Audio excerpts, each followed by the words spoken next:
All back for another episode. Excited to get into today's topics, but before I do, make sure you subscribe, like, comment, tell me what you want me to have a take on, any specific topics going on around the NFL. Happy to discuss with you. Again, feel free to like, comment, subscribe, tell me what seems to be most interesting to you and what are some topics that you want to get into today. Just to start things off, some topics that I'm going to get into today. Starting off week one of the NFL preseason. There's 3 games tomorrow that I'll get into. I'll cover the other ones later on this week, but wanted to dive into, players I expect to make a splash, what teams are hoping to accomplish and focus on in these games. I'll also be going into the acquisition of Keenan Allen, who's returning to what I'll call his home in Los Angeles, California, playing for the Chargers again, where he had 11 seasons prior to a 1-year stint in Chicago. And then finally, we'll talk a little bit about Matt Stafford, and you'll see my friend Magnolia's in the background. I apologize if she goes crazy. We've had a lot of rain here in Charlotte, and so she's going a little bit stir crazy. But excited to get into those topics today. Again, we'll be starting out with the week one of the preseason games, and we can take it from there. So first game that is on the first game on the docket for week one of the preseason is the Ravens and the Colts. This game will be played tomorrow at 7 p.m. Eastern on NFL Network. For myself, really the players that I expect to make a splash in this game, I'm focusing on 2 players from both sides of the field, right? So for me, Dayton Wade is a player that I'm really excited to see in this week one preseason game for the Baltimore Ravens. He is a wide receiver that was he wasn't drafted. He's an undrafted rookie free agent out of Ole Miss that came into the league in 2024. He had a really good preseason for the Ravens last year. I've talked about the fact that I want to make an all-pro preseason team. And Dayton Wade would have made that for the Ravens last year. He was the guy that was making a lot of the big plays, big splash plays for the Ravens. Probably had their longest touchdown reception of the preseason last year. And I really expect that to continue for Dayton Wade. Before I go a little bit further into that, just to tell you a little bit more about him. Again, he's a shorter wide receiver. He's about 5'9", 185. He came out of Ole Miss, and he's 24 years old. So still a lot of time for him to grow and develop into a productive wide receiver in the NFL. Now, I talked about the fact that he had a really good preseason for the Ravens last year. And, what did that really develop into? What did that become for Dayton Wade and the Ravens? Dayton Wade was cut from the Ravens last year, but then was acquired off of waivers and was a part of that practice squad team. And one thing that I noticed with Dayton Wade is he really had a knack, one, for getting open, but also Dayton Wade was really good at catching the ball, right? His hands were very impressive to me last year. And one of the things that stuck out to me, and the reason why I'm focusing on him today, is if you want to listen and learn about who's really impressing in camp, the media will always hype up certain people, right? Generally, the media picks some favorites that they like in training camp. Generally, it's a second, third-year player that's looking to prove themselves, and really the media and that organization is hoping they take a jump. But they don't always necessarily do that. Dayton Wade is someone that the media doesn't really focus on that much. They haven't really talked a lot about him this year, but the people that are talking about him are actually the players for the Ravens. There was a couple players that were asked, who's been the most impressive, who are some players that you wouldn't expect to be as impactful for the Ravens that have proven themselves to be impressive in training camp.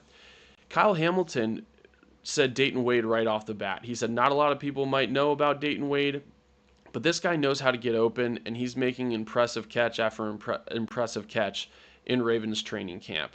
It's interesting because when you look at someone like a Dayton Wade, one, he started out at a smaller school, right? He started out at Western Kentucky, transferred to Ole Miss, and really didn't have a crazy season completely there. right? He did have a pretty solid senior season, I would say, where he had over 800 yards and he had 4 touchdowns.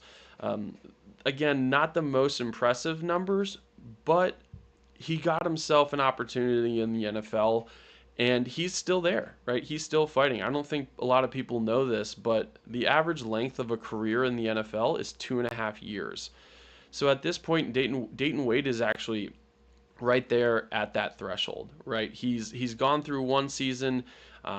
If he makes the team this year, that'll be his second season. And for me specifically, I think I'll see. I expect Dayton Wade to have a really good game against the Indianapolis Colts.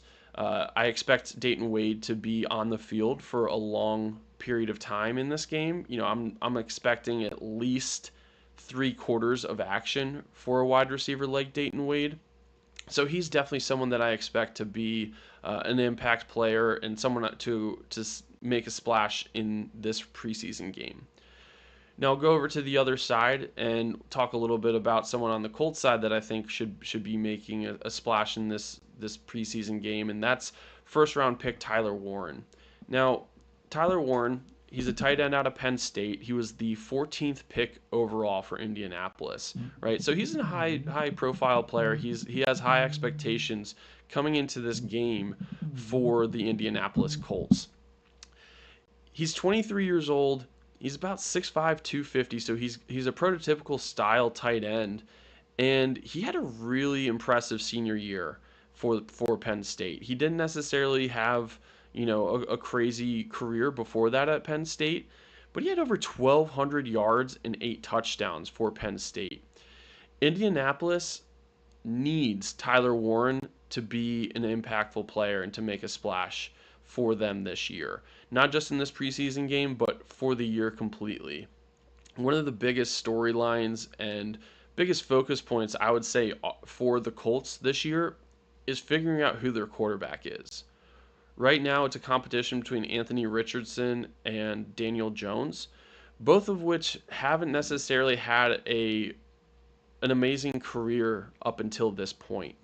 And so one of the things that you always hear when it comes to a quarterback that is, I would say, inexperienced or isn't necessarily an elite quarterback, tight ends are the best friends of quarterbacks. They are the safety valve in so many ways. It could be blocking, it could be chip blocks, and then coming out for a screen pass, a relief valve for that quarterback in case they're getting rushed. But also, they're the guy that's generally right in the middle of the field, looking right at the quarterback saying, hey, I'm open, give me the ball. It's one of the first players that every single quarterback can see right off the bat when they're looking over the offensive line. I've seen this happen for so many different players over the years, right? If you want to think of elite quarterbacks, almost all of them have an elite tight end attached to them. Patrick Mahomes and Travis Kelce, Peyton Manning and Dallas Clark, which then turned into Peyton Manning and Demaryius Thomas. You have Tom Brady and Rob Gronkowski, and even Aaron Hernandez for a time, right? Rob Gronkowski followed Tom Brady to Tampa Bay, right? Their relationship was second to none on that New England Patriots team. And so Tyler Warren needs to create that relationship with his quarterbacks. And in this preseason, we're expecting to see both Anthony Richardson and Daniel Jones play because, again, this is a competition. There's no surefire quarterback that's going to be starting for the Colts going into week one. And both Anthony Richardson and Daniel Jones will be playing in the preseason. And so in this game, it's important for Tyler Warren to not only be productive, but develop that relationship with his quarterbacks so that going into week one, they're ready to go. And regardless of if it's Anthony Richardson or Daniel Jones, Tyler Warren needs to be the guy that is going to help these quarterbacks be successful. The AFC South is a pretty weak division. And so if the Colts can get even just a game manager out of Daniel Jones or Anthony Richardson, they have the chance to be a playoff team, right? They have a solid defense. They have a great run game. They have Pittman at wide receiver, who's a great, player for them. A.D. Mitchell seems to be making a splash in preseason as well, a second-year receiver for them. And so Tyler Warren, if he's able to be productive and make a splash this year, the Colts could be right back in that playoff conversation that they've been in the past.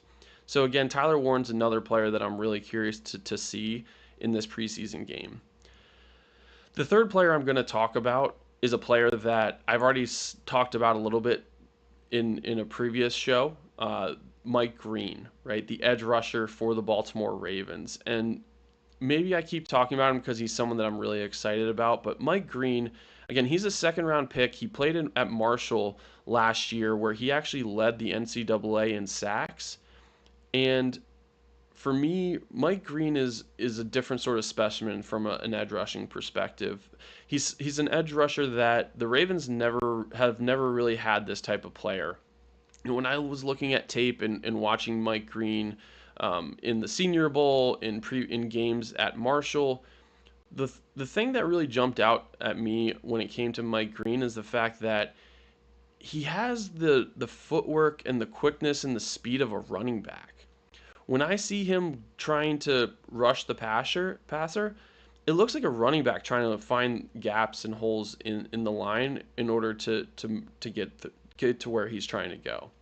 Mike Green has a really crazy sidestep that allows him to jump from one gap to the other really quickly and then be able to shoot that gap just as fast, right? He has a lot of speed behind him, but he also has a lot of strength. The Colts and the Ravens, they had a practice with both the Ravens and the Colts this week prior to their training camp. And one of the things I heard was Mike Green was constantly disrupting the Colts offense. Mike Green was constantly getting in the backfield, causing issues for the run game as well as the pass game for the Colts in that training camp game. I heard he really turned it on at the end of practice in 11-on-11 drills, and a lot of that came down to his quickness, his strength, and his speed. And so Mike Green, as a second rounder, someone that was projected to be a first rounder, but because of off the field issues, he still has something to prove from a perspective that he needs to be able to be productive, because from a personality perspective and the off the field issues, if you're not producing, people are going to be less inclined to keep you around because they're worried about the risk of the off the field issues. Now, Mike Green seems to be someone that has turned a leaf. I know that there was no charges against him, but at the same time, again, that story and that aspect of his life will follow him everywhere he goes in the NFL. And so again, Mike Green, I expect him to play a lot in this preseason game. I don't expect to see Kyle Van Noy. I don't expect to see Odafe Owe much. I think you'd see a David Ajabo somewhat from the defensive end perspective. But really, I expect to see someone like a Mike Green a lot in this game. I expect to see him a lot with Adisa Isaac on the other side. But yeah, to me, Mike Green is someone I expect to make a splash in this game. Generally, offenses always struggle in the preseason. Defenses are generally quicker to get on their feet and quicker to become productive. And so Mike Green is someone that I'm looking to make a splash in this first preseason game. The third player I'm going to talk about, and this is again a Colts player, he's a returner / wide receiver. And the reason why I'm focusing on him is I've heard a lot about Anthony Gould in this training camp. Anthony Gould was drafted last year on the Colts, right? He was a 5th-round pick, so not necessarily a high draft pick, but he's known for his speed and his elusiveness, and he was a great returner at Oregon State, along with being a solid wide receiver. Right, in his last year at Oregon State, he had about 700 yards and 3 touchdowns. But again, was more so seen from his returning perspective. And I think a lot of people were hoping to see him be, a breakout player this year, because last year he only had 1 reception for 23 yards. Right. You need to be producing more in order to lock up a roster spot on any NFL team, right? Even as a 5th-round pick, I've talked about this before. 5th-round picks, they're players you're hoping to turn out to be productive, right? They generally have one or two traits that you really like. Maybe it's their personality, could be speed, strength, size, whatever it might be, route running. But in the fifth round, there are every year you're adding more players. Every year there's a draft. So you're constantly fighting current players as well as incoming players for a roster spot. And so Anthony Gold needs to prove himself in this game in order to secure himself a roster spot in my opinion. The Colts don't necessarily have the craziest receiver room, and so there's definitely room for an Anthony Gold to make this team, right? Like I said, they have Pittman. I talked about Tyler Warren, A.D. Mitchell, right? But after A.D. Mitchell, there's definitely spots that are open for Colts receivers to make an impact. And so for me, Anthony Gold is a guy that I hope to see make that change and make that impact.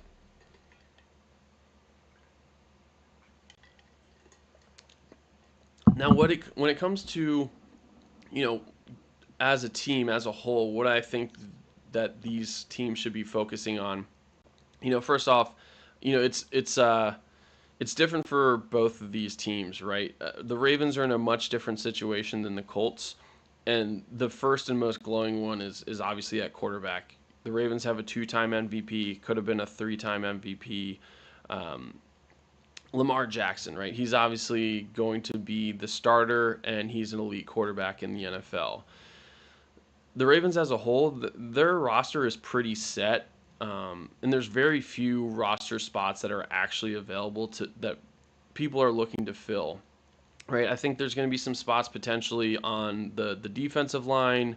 I think there's some players on the offensive line that can make a splash. Safety with Ardarius Washington going down, but I mean at corner, linebacker, I think there's some space, but at corner, the wide receiver room, especially, even though there's not necessarily like a marquee number one, they still have three solid receivers that you can count on in Zay Flowers, Rashad Bateman, as well as DeAndre Hopkins, right? So the fourth receiver generally is going to be Tylan Wallace. Everyone in Baltimore loves Tylan Wallace. I know Harbaugh loves Tylan Wallace.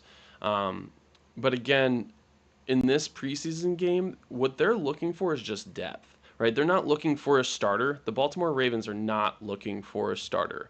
They are looking for depth. They are always trying to get as far into January and February as possible. They are a Super Bowl contender. With that comes injuries, right? There's a 17-week season on top of the playoffs games. And so each one of these players that are fighting for a spot need to be able to make an impact because it's a next man up mentality in Baltimore, right? And injuries are inevitable in the NFL. Every single year you're going to have injuries, whether it's to a major impact player or not, is another story.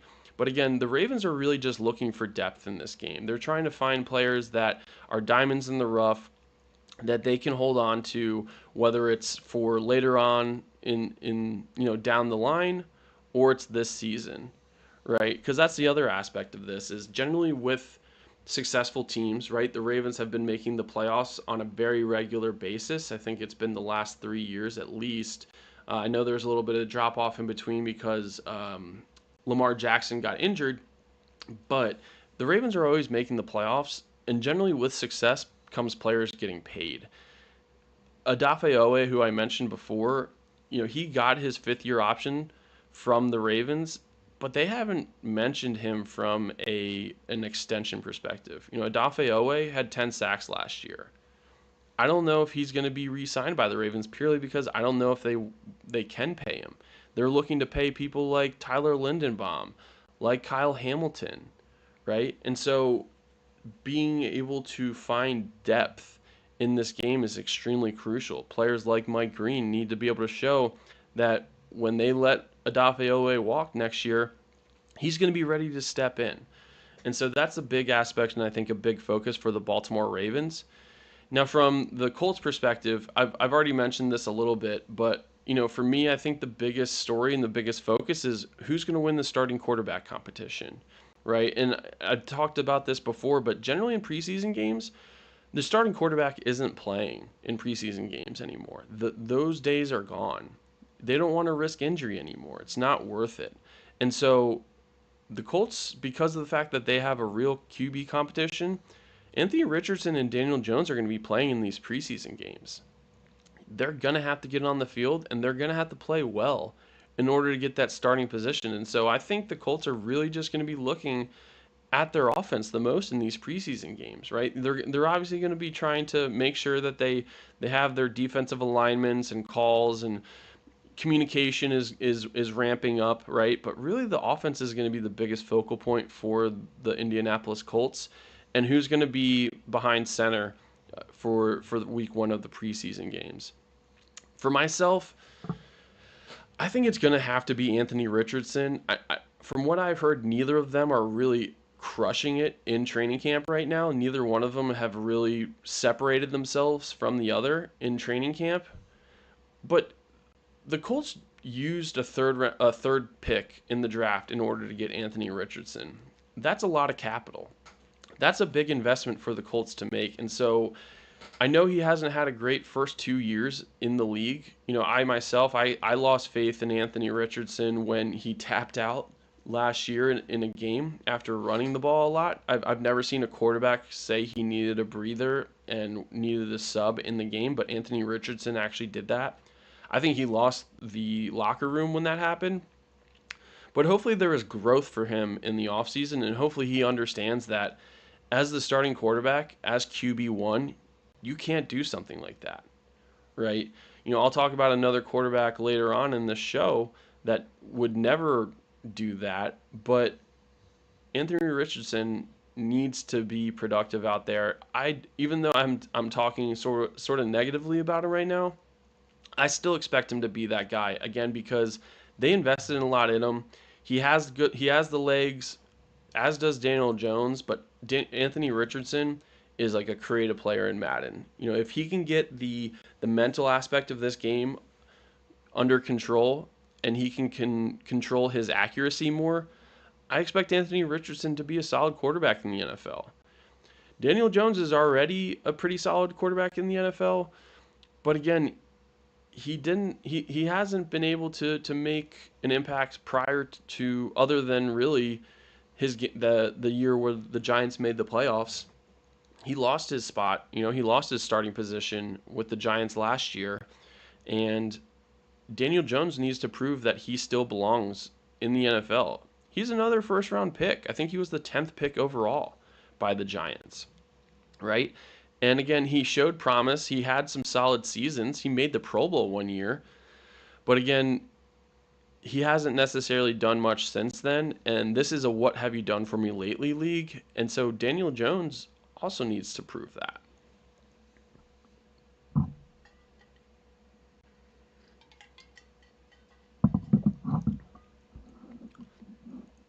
Going into the next preseason game, it's the Bengals versus the Eagles, right? So Cincinnati against Philadelphia. This game is at 7:30.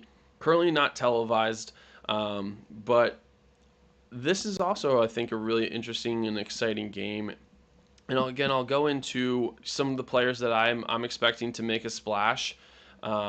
And first one that I'll go with is Will Shipley, who is the running back for the Eagles. He's a second year player.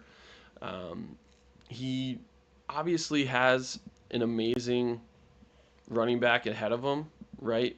In Saquon Barkley. The Eagles, I would say, are kind of on the same page as the Ravens in the sense that they don't have a lot of starting spots that people are competing for, right? They're not looking for that starter, that main impact guy. Maybe mostly more so on the defense they are. They lost a fair amount in their secondary especially.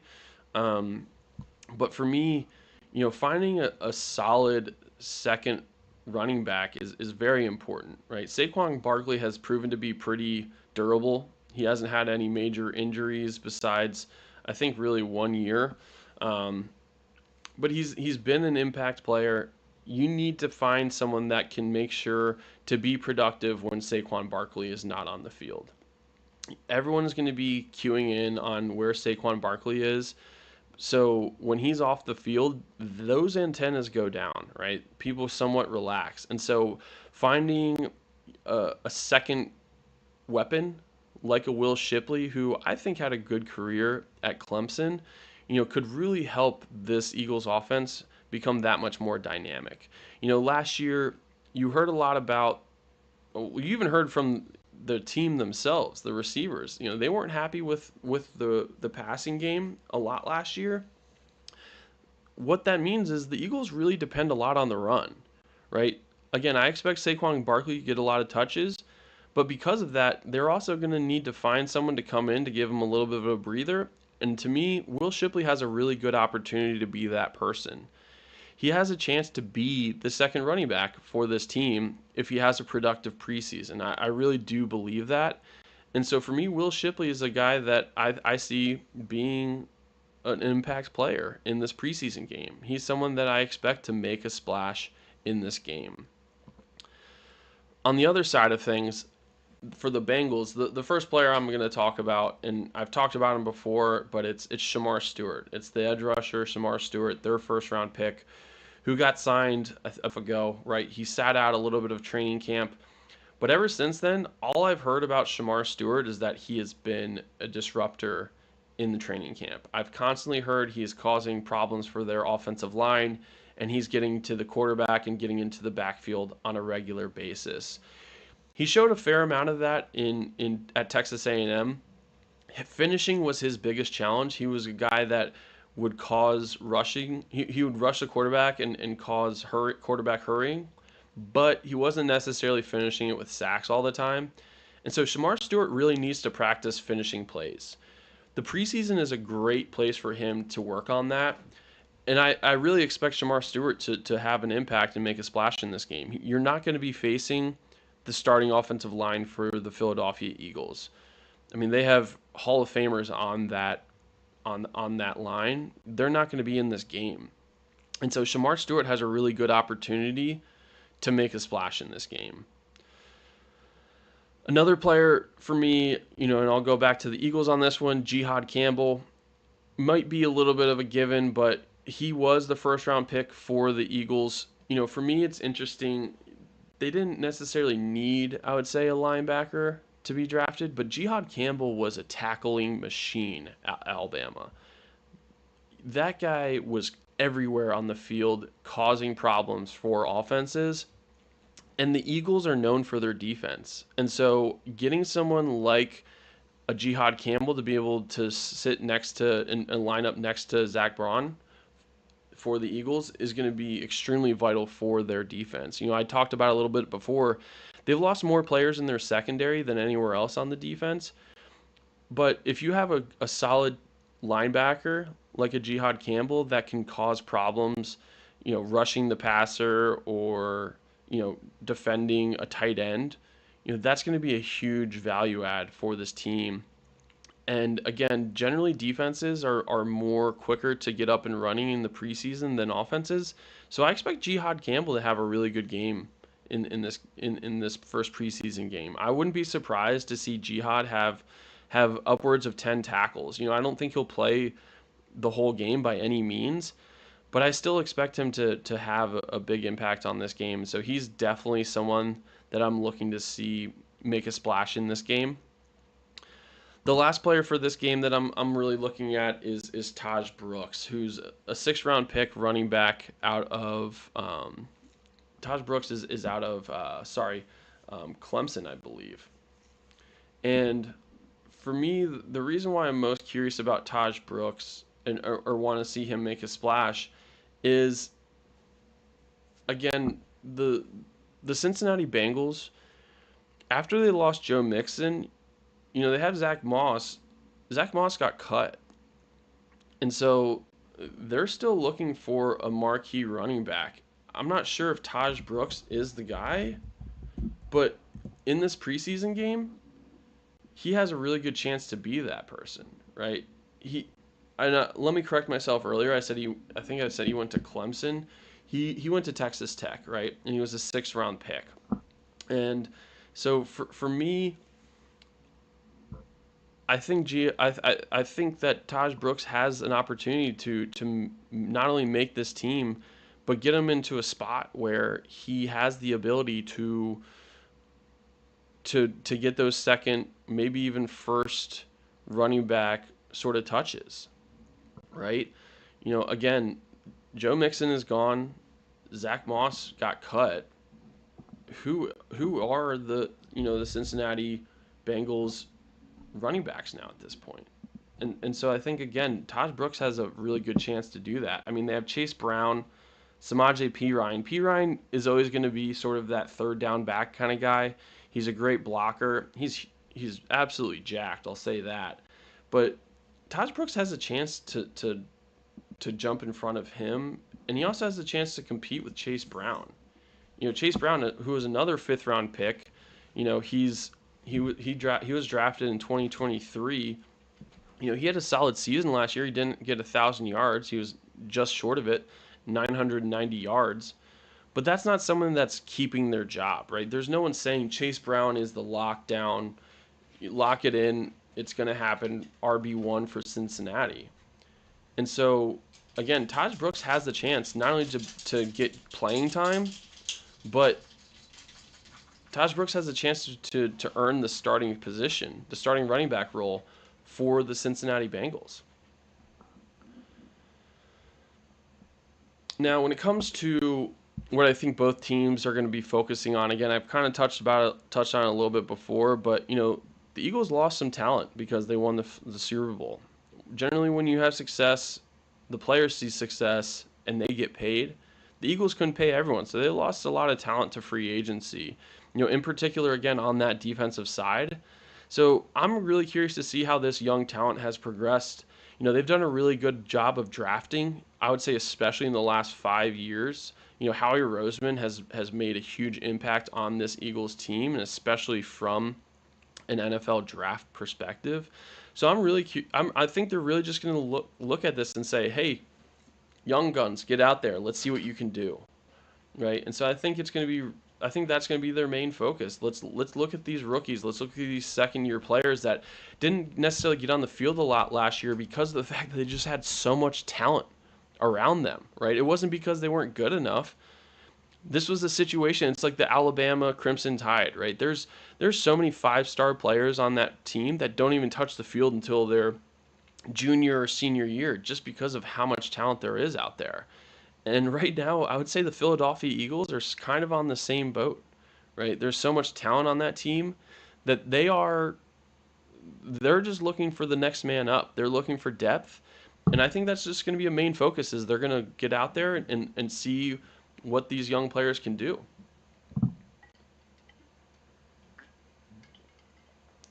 Now, from the Bengals side, I think the Bengals have a different focus from most teams this year.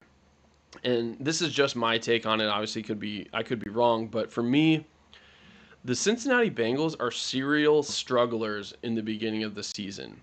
They always get off to slow starts. They've had starts at 1-4, 2-4, 1-3, right? In seasons, and I'm talking about consecutive seasons, right? Joe Burrow is known for not getting off the hot starts. And so for me, I think the biggest focus for the Cincinnati Bengals is going to be on effort and execution, right? Not making dumb penalties, remembering your assignments, sticking to them, right? And executing these plays, right? Whether that's on the offensive or defensive side. They have an elite quarterback in Joe Burrow. He proved himself last year. He played near perfect last year, and they still didn't make the playoffs. And a lot of that had to do with the fact that they got off to a slow start. They were playing from behind most of the season last year when it came to trying to get into the playoffs.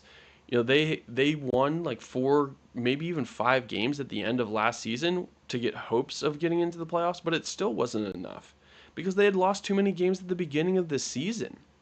And so again, getting off to a hot start and focusing on execution and effort is going to be pivotal for the Bengals. And the preseason is a great way for them to get that started, right? This is a dress rehearsal. This is a way for them to be able to get ready for the season. And I don't expect Joe Burrow to be out there in the preseason, but I do expect a lot of their players to be ready for week one.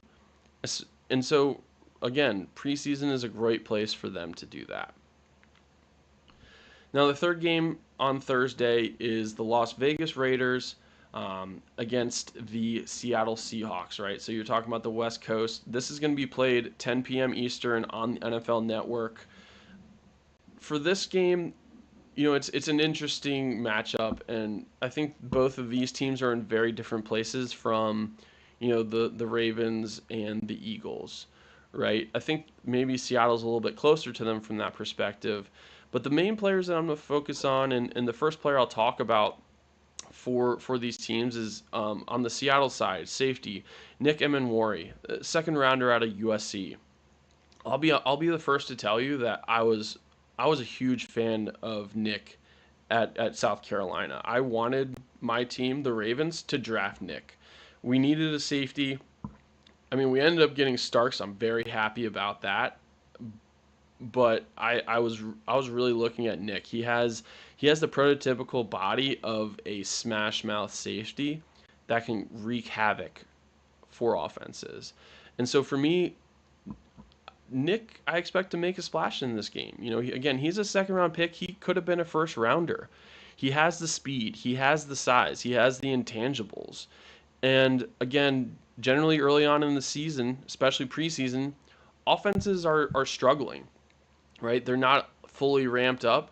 And so Nick can take advantage of that in this preseason game and make sure to lock up a starting position for himself in this game. I think this is a great opportunity against a lackluster Raiders team that I'll get into a little bit further, but they don't really have a lot of weapons. And so I think Nick has a chance to make a splash in this game. And getting into that on the other side, I just mentioned that.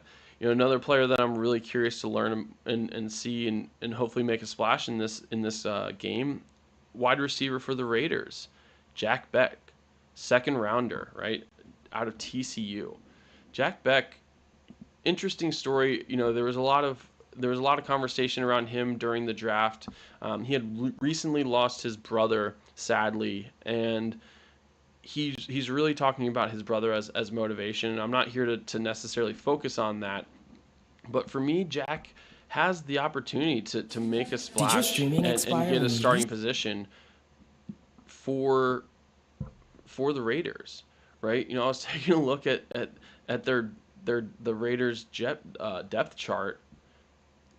It's pretty bare. It's pretty bleak, right? The Raiders.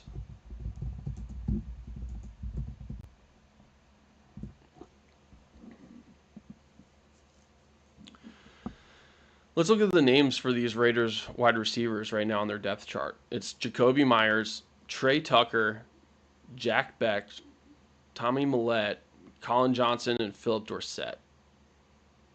And then Dante Thornton, right? Dante Thornton. Those are the names of the receivers for the Las Vegas Raiders. I myself, again, I'll say this real fast, as a Ravens fan, I feel your pain, Raiders. There's not necessarily a marquee receiver there, right? Jacoby Myers has shown to be productive in the past. That was on a lackluster team at the time, but he was the favorite weapon in New England, in a season. But none of these players are surefire locked into their starting roles on this team, right? None of these receivers are names like a Devontae Adams or a Jamar Chase, right?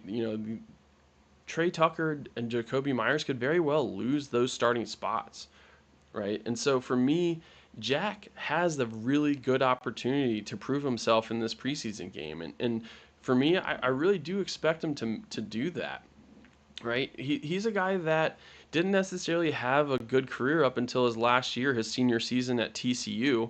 But in that season, he had over 1,000 yards and 9 touchdowns, right? He was averaging 16 yards a catch. That is something that the Raiders need on this team, right? Everyone knows the biggest, I would say the biggest acquisition that the Raiders had would probably be Ashton Genty, right? The running back that they drafted out of Boise State, right? They got Geno Smith at quarterback. He's a solid quarterback. He played really well in Seattle. I really hope that continues. His success continues in Oakland, in Las Vegas. I really hope Geno Smith's success continues over in Las Vegas, right? He's a great guy. He seems to have a chip on his shoulder, but he doesn't have the weapons. And so Jack performing and making a splash in this game would be a huge jump and huge confidence boost for this Raiders team. And so he's definitely someone I look to see have a big game. I expect Jack to be out there for most of this game, right? I'd expect most of these receivers to be playing a lot. Maybe not Jacoby Myers. He's a little bit older than the rest. I think he would probably play the least amount. But even Trey Tucker, I expect to see out there. And so, again, Jack Beck is someone I expect to make a splash in this game. The third player in this game that I'm looking to see make a splash, and this is probably a given, or maybe you might expect this to be, but it's Jalen Milroe, the quarterback that they drafted in the Seattle Seahawks drafted in the third round, right? Jalen Milroe, quarterback out of Alabama, drafted in the third round by Seattle. A lot of people were really curious to see what was going to happen with him when it came to the draft and what people were going to be hoping for and expecting out of him in the NFL, right? Jalen Milroe, I would say people bucketed in more of that running quarterback style play. And so Jalen Milroe, I think, dropped a lot from a perspective of people thinking he was going to be an impact quarterback in the NFL. You know, he had pretty solid passing numbers, but he also had really good running numbers. You know, we're talking about 2,800 yards passing and over 700 yards rushing. His senior year at Alabama, he had 16 touchdown passes, and then 20 rushing touchdowns in his senior year for Alabama. Alabama is not an easy place to start, first off. And what I'd say is Jalen Milroe's competition in Seattle is Sam Darnold, right? Sam Darnold, I would consider to be a journeyman now in the NFL. He, along his opponent, Geno Smith, Sam Darnold had a great year last year. He sort of had a revival year last year in Minnesota for the Vikings, making the playoffs, right? I think he had 14 wins last year. That's extremely impressive. Now, he had great weapons there, right? He had Justin Jefferson and Jordan Addison at wide receiver.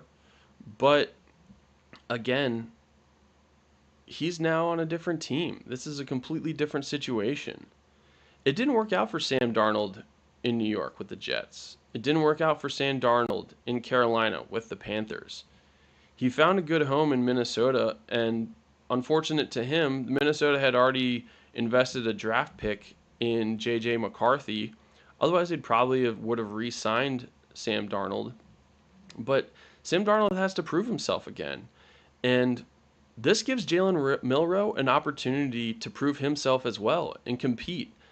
I don't think that Jalen Milroe is going to be the starter week 1 by any means. I don't think he'll be the starter week 8 by any means, right? But Sam Darnold still has to be productive. And so for me, Jalen Milroe has a really good opportunity in Seattle. I think it's a lot better of an opportunity than most people are thinking. And so if Jalen Milroe makes some splashes in the preseason, there might be, before even week 1, some rumblings about whether or not they should be considering Jalen Milroe as the starter. And so, again, he's definitely someone I'm looking to make a splash in this preseason game. Now, the fourth player I'm looking at, and again, I'm focusing purely on wide receiver. I already said it before, but the wide receiver depth in Las Vegas is lacking. And someone that's already projected to be their wide receiver 3 is Dante Thornton, right? Dante Thornton is a 4th-round draft pick, and again, he's already projected as their 3rd receiver. He was a 4th-round pick out of Tennessee, and you know, for me, he's a big-bodied receiver that has the size. Did your streaming expire when you least Dante Thornton is a big-bodied receiver that has the size and the intangibles to be an impact player. Now, he's someone that didn't necessarily have a crazy year, any of his years in college, right? The most amount of receiving yards he had was 661, and he had 6 touchdowns, but that was his last year at Tennessee. That's not necessarily insane production by any means. You're not necessarily seeing players with that amount of production being drafted. And he was drafted in the fourth round, right? Like I've talked about this before. Fourth round picks, definitely, you know, not necessarily surefire players, but at the same time they have characteristics and they have features and factors to them that teams really like. They still are unproven in a lot of senses, and I think his size is a huge reason why, they're looking at him and giving him a shot. So, for me, I really do think that Dante Thornton, along with Jack Beck, have a really good chance to make a splash in this game. I really do think that Dante will play most of this game along with Jack. And in order for the Raiders to really develop as a team and see what they have this year, that wide receiving core is going to be a huge aspect to that. So I'm definitely looking to see how that works. And again, kind of from a focus perspective, I know it's a little bit redundant, but it's really the case. The Raiders will be focusing on finding out like who their young receivers are and who can make an impact this year, right? That depth chart for Las Vegas is lacking, right? Trey Tucker is the wide receiver one along with Jacoby Myers. Like that is not. I would probably put that as a bottom tier receiving core, right? They have a chance to play well, right? The season hasn't started. Nothing, no games have been played, but on paper, that's one of the worst receiving cores in the NFL.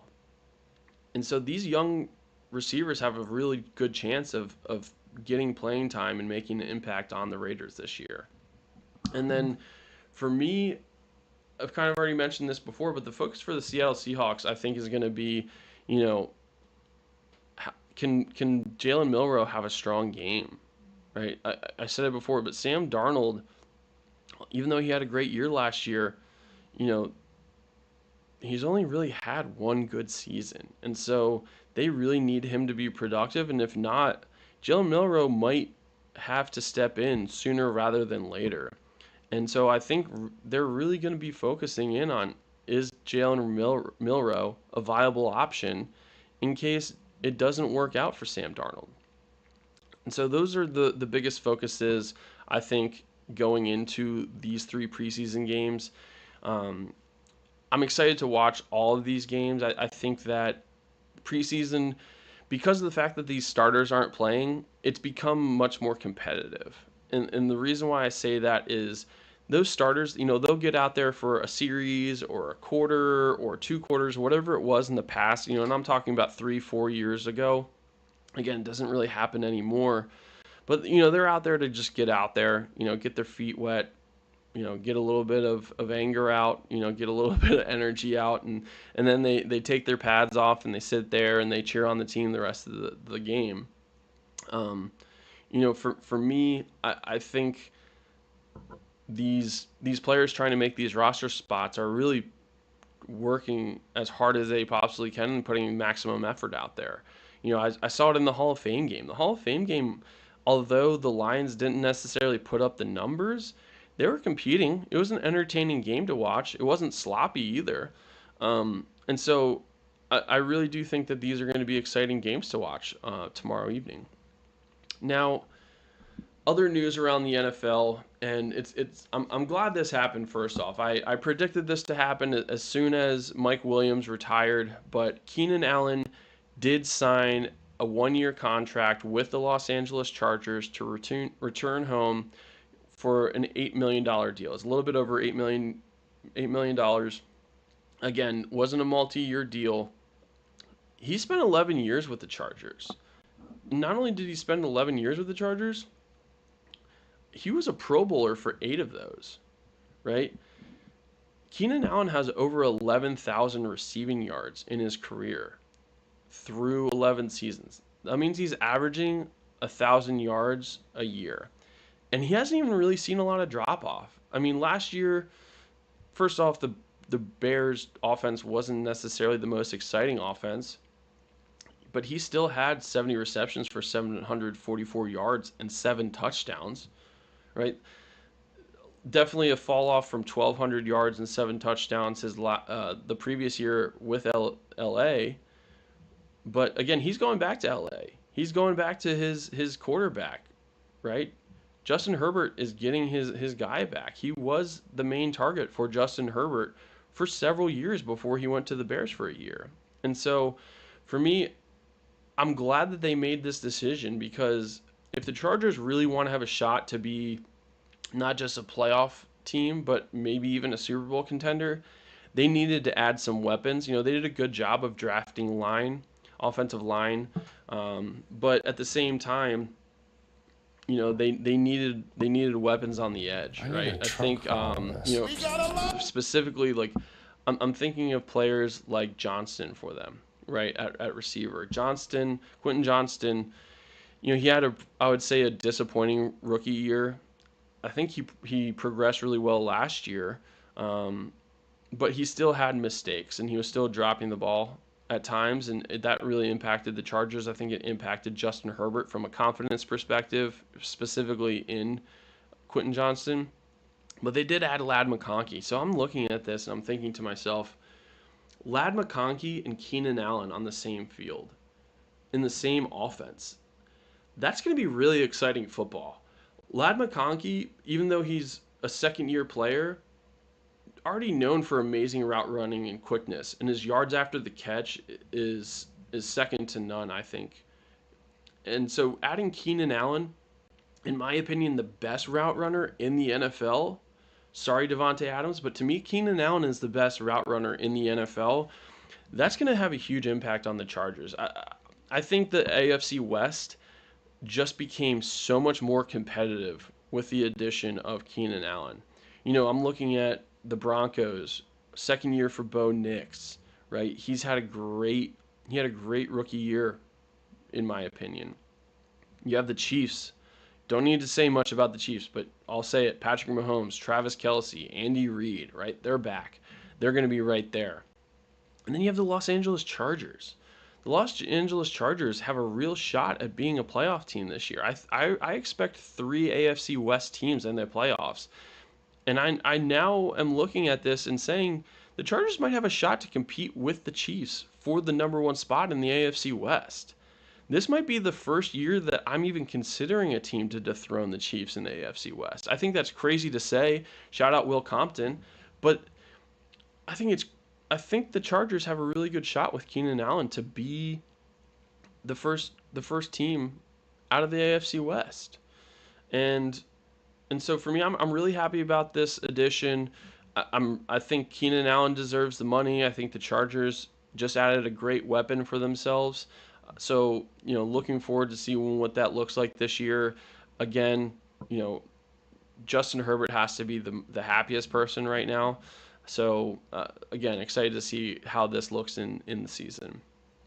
The last topic I'm really going to get into is Matt Stafford, right? So we're staying in Los Angeles, but Matt Stafford, as recently as this morning, reported by Adam Schefter, is dealing with a back injury. And the back injury has been known, and it's known that it's considered week to week, but more details have come out, and he's aggravated a disc in his back, and even had to get an epidural to help deal with the pain. Now, as a guy, most guys don't know what an epidural is, because most of the time you hear from it from like a giving birth perspective, not to get into detail, but epidurals essentially make you paralyzed. Like, you don't feel anything with an epidural. I got an epidural when I had my ACL surgery because I don't like going under.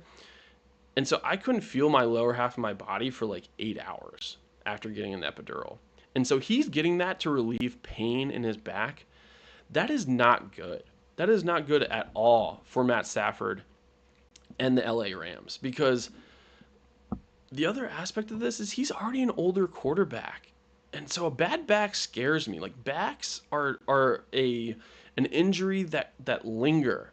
Backs are an injury that can get re-aggravated and flare up and cause problems for a long period of time. They stick around.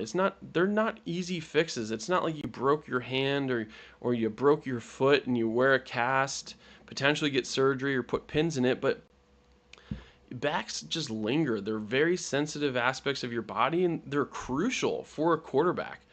The amount of torque it takes when you're throwing a ball, especially at the velocity and the power that Matt Stafford does, you need to have your entire body in as good a health as possible to be able to be as effective as he can.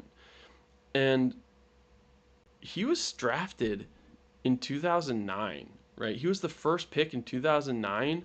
He's 37 years old. That's older than I am. And for me, as you get older, it becomes harder and harder to recover. It becomes harder and harder to get into shape and be able to play at the top level. And for me, it's interesting because I've seen a lot of the NFL pundits purely because of the addition of, I would say, Devontae Adams. And the season that the Rams had a really good season last season. I'll give them that. They were very productive. But also, what I'll say is Matt Stafford didn't necessarily have the best year last year either. He had a little over 3,700 yards, right? So less than 4,000 yards, which doesn't happen often in his career, more often than not recently, and that's kind of what I'm getting to. He had 20 touchdowns, 8 interceptions last year.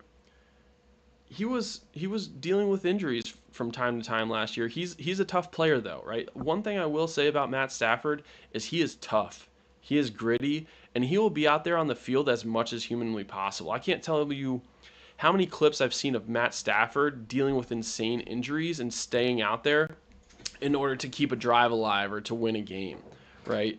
And so for me, you can have that heart, you can have that grit, but a bad back is a bad back, and he's on the wrong side of 30 here, getting to 40.